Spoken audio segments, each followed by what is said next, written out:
మా పెళ్ళి ఎలాగైతే సింపుల్గా జరిగిందో ఇది కూడా అలాగే జరిపించండి డాడీ. అది కాక రామలక్ష్మి కూడా సింపుల్గా చేసుకోవడమే ఇష్టమని చెప్పింది. కావాలంటే తన్నే అడగండి. అసలు తను కనపడట్లేదు. ఎటు వెళ్ళింది? చిన్న పనుండి బయటికి వెళ్ళిందండి. నాకు చెప్పే వెళ్ళింది. సరే, ఇప్పుడేమంటావు ఆనంద్? నేను ఆర్భాటంగా అయితే వద్దంటాను డాడీ. ఒకసారి మీరే ఆలోచించండి. ఇప్పుడు మనం ఎంత పెద్దగా చేసినా మళ్ళీ రామలక్ష్మి పుట్టింటి వాళ్ళు కూడా 9వ నెలలో ఘనంగానే చేస్తారు. 2 సార్లు చేస్తే అనవసరంగా అందరి కళ్ళల్లో పడతాం.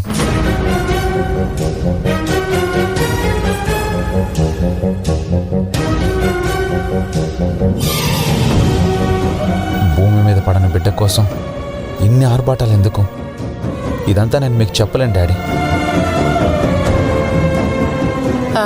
వాడన్నది కూడా కరెక్టేనండి. అనవసరంగా బిడ్డకి దిష్టి తగులుతుంది.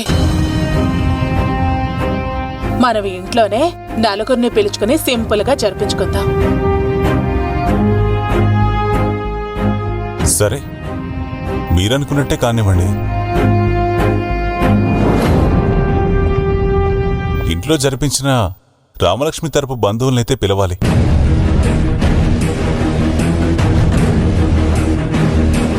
లేకపోతే రామలక్ష్మి బాధపడుతుంది. అవునవును. ఒక పని చేసావు భాగ్య. చెప్పండి. నువ్వు వాళ్ళకి ఫోన్ చేసి సీమంతానికి రమ్మని చెప్పు. ఫోన్లో చెప్తే బాగుంటదండి. వెళ్ళి ఒకసారి చెప్పొస్తే బాగుంటుంది. ఇప్పుడు ఎలా వెళ్ళడం కుదురుతుంది? నాకు బోల్డ్ అని పనులున్నాయి. డాడీ, నేను వెళ్ళి పిలుస్తాను. మీకు పని ఉందంటున్నారు కదా. ఒరే, నువ్వు నిజంగానే వెళ్తావా? వెళ్తాను మమ్మీ. మా అత్తగారి ఊరికే కదా, వెళ్ళొస్తాను. సరే మరి, నువ్వే వెళ్తానంటే ఇక కావాల్సిందేముంది? మన ఇంట్లో వాళ్ళం, రామలక్ష్మి పుట్టింటి వాళ్ళు, చుట్టుపక్కన వాళ్ళు ఇంట్లోనే సంతోషంగా సీమంతం చేద్దాం. ఏమండి, మరి మన పెద్దవాడు వస్తాడా? వాడు ఫారెన్ ట్రిప్ లో ఉన్నాడు కదా. చెప్పనైతే చెప్తాను, వీలు చూసుకుని వస్తాడేమో.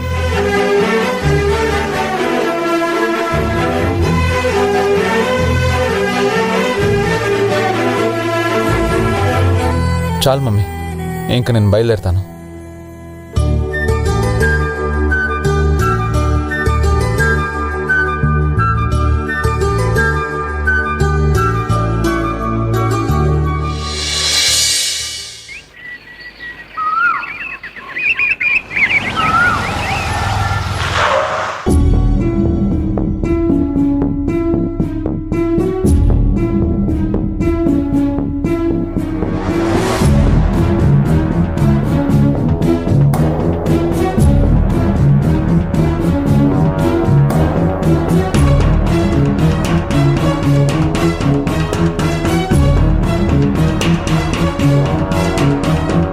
ఎవరు కావాలండి? ఈ ఆశ్రమం నడిపే వార్డెన్ కావాలి. రండి మేడం.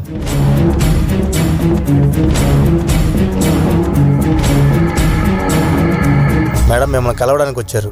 రమ్మను. రండి మేడం. నమస్కారం. నమస్కారం. కూర్చోండి.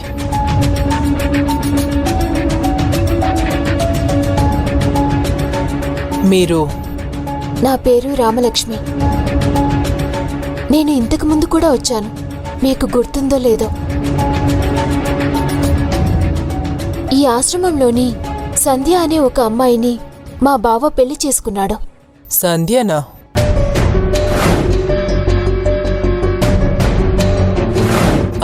గుర్తొచ్చింది. అవునండి, ఇప్పుడొచ్చింది కూడా సంధ్య గురించి మాట్లాడడానికే. చెప్పండి. మా బావ పెళ్లి చేసుకున్నప్పుడు సంధ్య చాలా పద్ధతిగా మంచిదాన్లాగా ఆడపిల్ల అంటే ఇలా ఉండాలి అన్నట్టుగా ఉండేది. తనని చూసి ఇష్టపడి పెళ్లి చేసుకున్నాడు. వాళ్ల పెళ్లికి నేను కూడా మద్దతిచ్చాను. పెళ్ళయ్యాక కొన్ని రోజులు చాలా బాగుందండి. కానీ ఆ తర్వాత తనలో చాలా మార్పులు కనిపించాయి. సంధ్య మారడమా? ఇక్కడున్నప్పుడు తన ప్రవర్తనలో ఎలాంటి మార్పు లేదు. అలా ఎలా మారింది? మా బావకి నాకు మధ్యన ఉన్న రిలేషన్ని అనుమానించడం, మా బావని పూర్తిగా ద్వేషించడం, నా భర్త దగ్గరికి వెళ్ళి లేనిపోనివన్నీ నూరిపోయడం, చివరికి హత్యా ప్రయత్నాలు చేయడం. తనతో వేగలేక డాక్టర్కి కూడా చూపించాం. తనకి ఎలాంటి మానసికమైన జబ్బు లేదన్నారు. కానీ ఒత్తిడి వల్ల చేస్తుందేమోనని చెప్పారు. ఇక్కడున్నప్పుడు చాలా అనుకువగా ఉండే సంధ్య అలా మారడం ఏంటి? ఇంకేం గమనించారు? విపరీతమైన కోపం, తనే తప్పులు చేసి అడిగితే ఏం తెలియని దానిలాగా ఏడవటం. కానీ ఈ మధ్య మాత్రం ఒకటి కొత్తగా గమనించాను. ఇన్ని రోజులు అన్నీ గుర్తుపెట్టుకునే సంధ్య మా బావ పేరెంట్స్ వస్తే గుర్తుపట్టలేదు. పెళ్ళైనప్పటి నుంచి మేము అక్కా చెల్లెలలానే కలుసున్నాం. నా అభిరుచుల గురించి, నా గురించి మొత్తం తెలిసిన తను నాకిష్టం లేని అసలే తినని వంట చేసి పెట్టింది. తనలో ఎందుకింత మార్పొచ్చింది? అసలు మేము చూసేది సంధ్యనేనా అన్న అనుమానం వస్తుంది. మీ అనుమానం కరెక్టేనండి. మీరు చూస్తుంది సంధ్యని కాదు, వింధ్యని.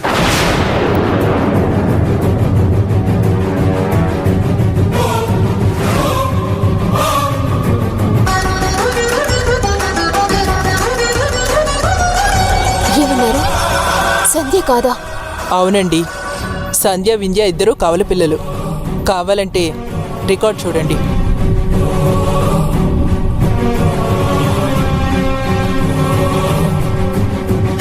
సంధ్యని ఒక మంచి కుటుంబం దత్తత తీసుకున్నారు. వింధ్య మాత్రం ఇక్కడే ఉంది. సంధ్య దూరం కావడం వింధ్య తట్టుకోలేకపోయింది.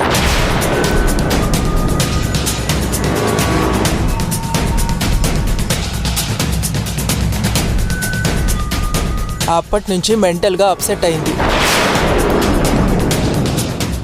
సంధ్య చూడ్డానికి వచ్చిన వింధ్య పలకరించేది కాదు. సంధ్య మీద విపరీతంగా ద్వేషం పెంచుకుంది. కొన్ని రోజుల తర్వాత సంధ్య వాళ్ళ అమ్మా నాన్నలకు దూరమై మళ్ళీ ఆశ్రమానికే వచ్చింది. సంధ్య వచ్చిన దగ్గర నుండి వింధ్య తన్ని ఏడిపించడం స్టార్ట్ చేసింది. అంత సైకిక్గా మారుతున్న వింధ్యని నేనే మెంటల్ హాస్పిటల్లో చేర్పించి ట్రీట్మెంట్ ఇప్పిస్తున్నాను. ఆ ట్రీట్మెంట్ జరుగుతున్నప్పుడే సంధ్యకు పెళ్ళయింది. తర్వాత నుండి వింధ్య కనిపించకుండా పోయింది. మీరు చెప్పే లక్షణాలు బట్టి అక్కడుంది వింధ్యేనని నేను ఖచ్చితంగా చెప్పగలను.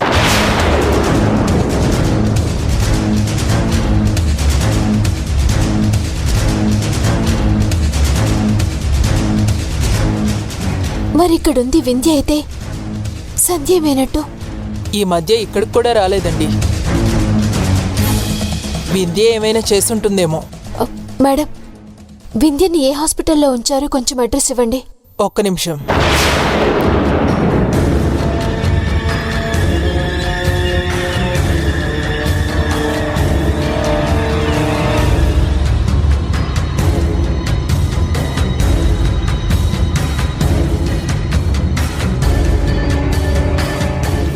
మాకు తెలిస్తే ఇన్ఫార్మ్ చేస్తాం. ఓకే అండి, థ్యాంక్ యూ మేడం. మంచిది మేడం.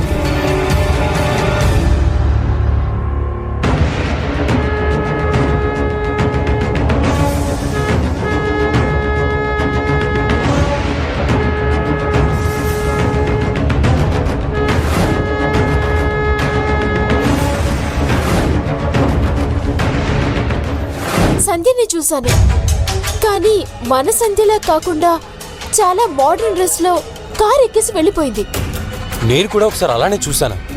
ఇద్దరు చూశారంటే ఆ రూపురేఖలో ఉన్న మనిషి ఇంకెవరో అయ్యుంటారు.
అల్లుడు గారు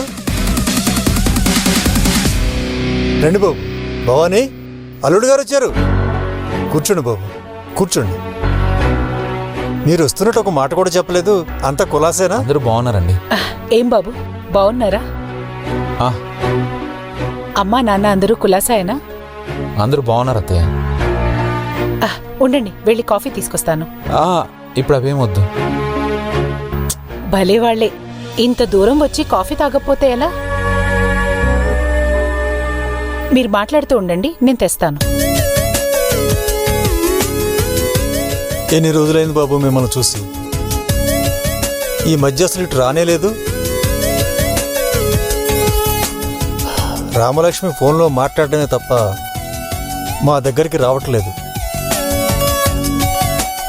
పోన్లే బాబు, ఎక్కడ ఉన్నా సంతోషంగా ఉంటే చాలు.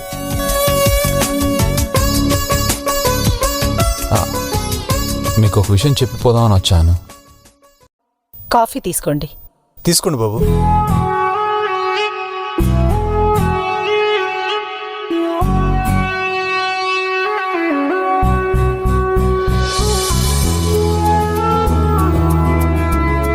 రామలక్ష్మి కడుపుతో ఉందని మీకు తెలుసు కదా? తెలుసు బాబు, రామలక్ష్మి చెప్పింది.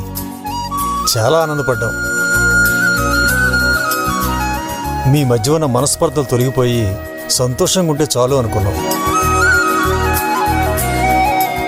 మా ఇద్దరి మధ్య ఇప్పుడు గొడవలు ఏం లేవండి. మేము చాలా హ్యాపీగా ఉన్నాం.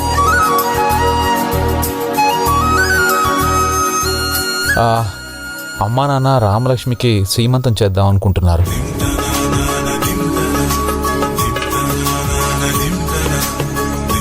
అవునా బాబు, చాలా సంతోషం. కానీ అమ్మాయికి ఇప్పుడు 5వ నెలే కదా? ఇంట్లో శుభకార్యం జరిగి చాలా రోజులైందని ఈ సీమంతం చేద్దామని అందరూ పట్టుబడుతున్నారు. అందుకే మిమ్మల్ని పిలవడానికి వచ్చాను. మీరు తప్పకుండా రావాలి. చాలా సంతోషకరమైన విషయం చెప్పావు బాబు. ఈ రోజు కోసమే మేం ఎదురు చూసింది. రామలక్ష్మి జీవితం ఏమవుతుందా అని మేం చాలా బాధపడ్డాం.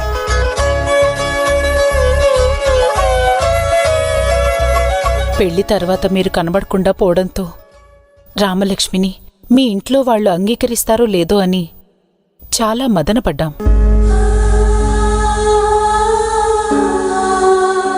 కాని రామలక్ష్మి మాత్రం మీకేం కాలేదని, మీరు తప్పకుండా తిరిగొస్తారనే మొండి ధైర్యంతో మీ ఇంట్లోనే ఉండిపోయింది. ఆ రోజు మీతో వచ్చిన రామలక్ష్మి ఇప్పటి వరకు ఈ ఇంటికి రాలేదు. మీరంటే తనకంత ప్రేమ బాబు. మీరు కట్టిన తాళి దైవ నిర్ణయం అనుకుని ఎన్ని జన్మలైనా మీరే తన భర్త అనుకుని మిమ్మల్ని కూడా ఒప్పించింది.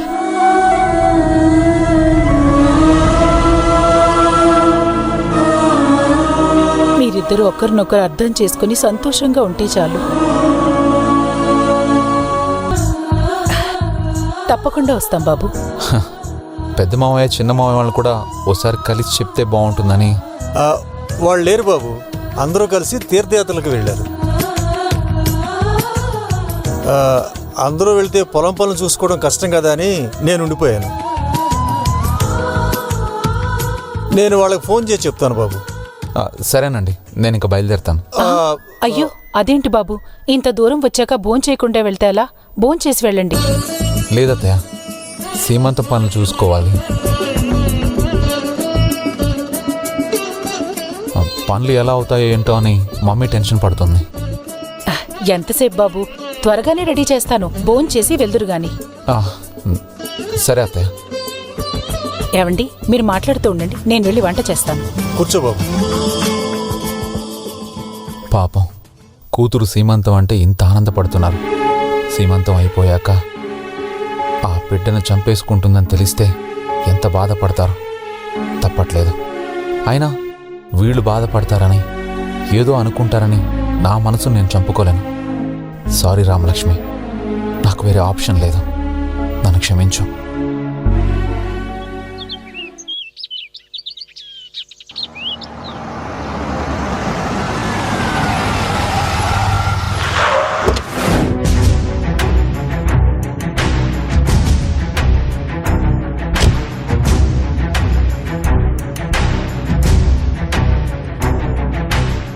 ఏమండి, ఒక్క నిమిషం అండి. చెప్పండి. సూపరింటెండెంట్ గారిని కలవాలి. సూపరింటెండెంట్ గారా? అక్కడున్నారు. థ్యాంక్స్ అండి.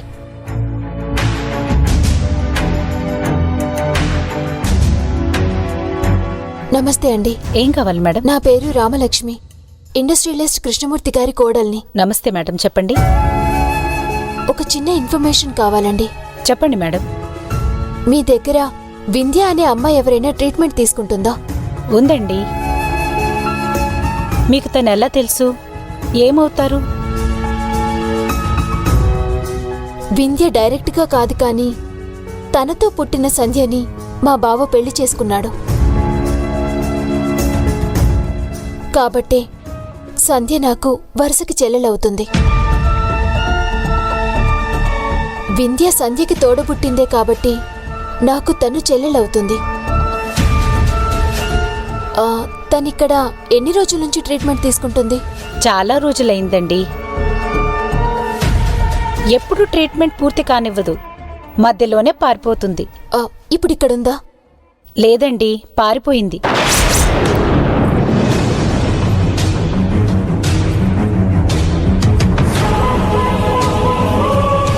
డాక్టర్, అసలు తన ప్రాబ్లం ఏంటి? నర్స్, తన లోపలికి తీసుకెళ్ళు. ఆ అమ్మాయి స్ప్లిట్ పర్సనాలిటీ డిజార్డర్తో బాధపడేది.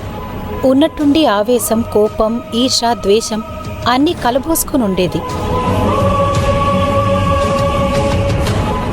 ఎప్పుడూ స్థిరమైన నిర్ణయం అంటూ ఉండదు. అందరి మీద ద్వేషంతో ఉంటుంది. ముఖ్యంగా సంధ్య మీద ద్వేషం, అసూయ చాలా ఉంటుంది. ముందు తను మారడానికి రీహాబిలిటేషన్ సెంటర్లో వేశాం. అక్కడ అందర్నీ కొట్టడం, తిట్టడంతో ఇక్కడికి తీసుకొచ్చి వేశాం. ఇక్కడ ట్రీట్మెంట్ మధ్యలోనే పారిపోయింది. మేడం, తనిప్పుడు ఎక్కడ ఉంటుంటుంది? లేకపోతే ఎవరైనా ఫ్రెండ్స్ దగ్గరికి వెళ్ళుంటుందా? మీరేమైనా చెప్పగలరా? మేమే తన గురించి వెతుకుతున్నాం. తను పారిపోయినందుకు ఇక్కడ 2 ఉద్యోగాలు కూడా పోయాయి. మా స్టాఫ్కి మొన్న రోడ్డు మీద కనిపించింది. పట్టుకొని ఇంజెక్షన్ చేసేలోపు తప్పించుకొని పారిపోయింది.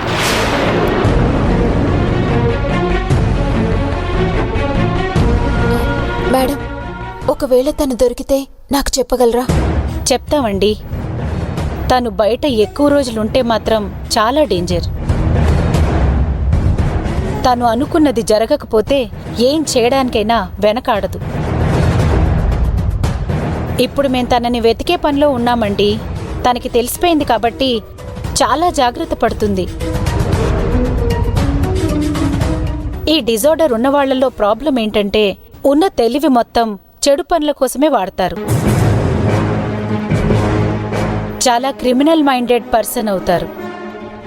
చాలా థ్యాంక్స్ డాక్టర్.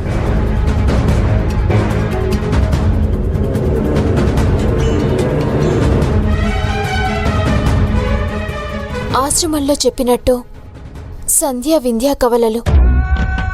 వింధ్య మానసిక పరిస్థితి బాగోలేక ఇక్కడ ట్రీట్మెంట్ తీసుకుంటూ తప్పించుకుంది. వీళ్ళన్నదాన్ని బట్టి చూస్తే బావ దగ్గరుంది సంధ్య కాదా? అంటే మమ్మల్ని ఎన్ని ఇబ్బందులు పెడుతుంది వింధ్యనా? వింధ్య బావ దగ్గరుంటే సంధ్య వేనట్టు. వింధ్య సంధ్యనేమైనా చేసిందా? అసలు సంధ్య బతికుందా లేదా? తొందరలోనే అది తేల్చేయాలి. అప్పుడు కాని బావకి మనశ్శాంతిగా ఉండదు.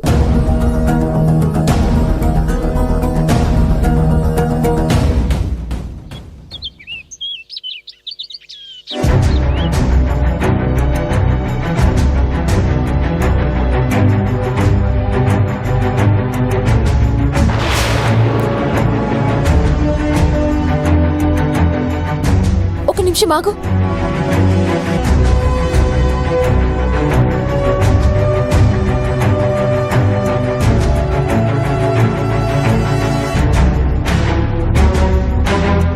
తను వింధ్యలాగే ఉంది.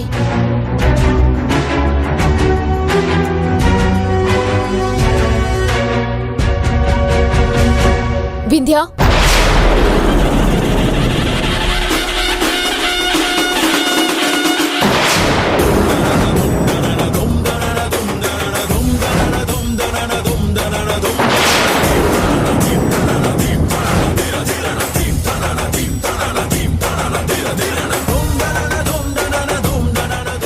నువ్వు చూస్తుండగానే నీ భర్తను చంపేస్తాను.